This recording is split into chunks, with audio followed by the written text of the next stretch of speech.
درود و پیغام صمیمی نثاری همه شمایان بود. محترم اعضایان حکمان و اشتراکچیان عزیز، من مروارید سید مرادی بویزاده، آموزگار دانشگاه دولتی آموزگاری تاجیکستان به نام صدرالدین عینی هستم. میخوام با یک شعر تاجیکستان وطن عزیز من آغاز نمایم. برام تاجیکستان محضری من، سرزمینی کم زمین، تو سراسر کوهساری، تو سراسر سنگساری، چون که فرزندان تو در طول تاریخی دراز هر کجا رفتند مشتی خاک با خود بردند. چون که فرزندان تو در جستجوی بخت خود در بیابانهای تفسان دور از تو مردند. هر کجا رفتند آنان مجروح و غریب، در فراقت جفت آنان ناله و اندوه شد. جمله در کوی غریبی خاک گشتند ای دریغ، آرزوهایشان اینجا سنگ بست و کوه شد. هر کجا رفتند آنان، یا به مکه یا مدینه، یا به غربت یا تجارت، یا گریزه از همه تصویر و کینه، مشتی خاکت را به کیسه یادگاری بردند.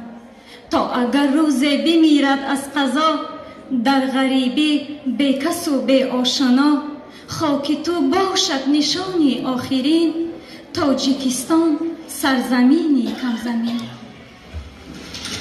غزل از استاد لایق شیرعلی. زمین سخت کوهستان دل نرمم عطا کرده است، درشتم هر کی می خواند خطا اندر خطا کرده است. به مثل کوه یک رویم، به سوی چشم حق گویم، چنین بودم چنین باشم که انسانم خدا کرده است. میان کوها بگریختم از دست جبر و ظلم، به من تاریخ سنگدلی جفاروی جفا کرده است. جدا بودم ز همخوانان که بی پول بود دریاها، سری کوه و سری چشمه دلم از غم نوا کرده است. امید و آرزویم سوخت مانند حنای سنگ، دو بیتی و ربایی ناله‌ام را بی فنا کرده است. یکی گفتی تو ایرانی، دیگر گفتی تو تاجیکی، جدا از اصل خود میرد کسی ما را جدا کرده است. غزل از استاد رستم وهاب. برج فانوس دل دریای ایمان تاجیکستان، مطلع زرین خورشید خراسان تاجیکستان. از ستاره نیست کم دلهای چرخان در مدارت، محور منظومه کیهان سامان تاجیکستان. چون عقابان ناظری بر مرز پهنای سرزمت، از فراز قله کوه بدخشان تاجیکستان. حکمت سینا و شعر رودکی مشکل نداند، مشکل نبود که پیشت نیست آسان تاجیکستان. وحدت خطلانی و سغدی و رشتانی سمر شد، از نمنگان تا سمنگان همدل و جان تاجیکستان. ای سعود بی سکوت بی سقوط جاویدانه، نردبان آسمان علم و عرفان تاجیکستان.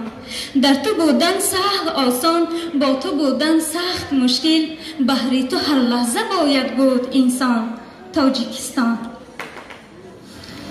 غزل از استاد فرزانه.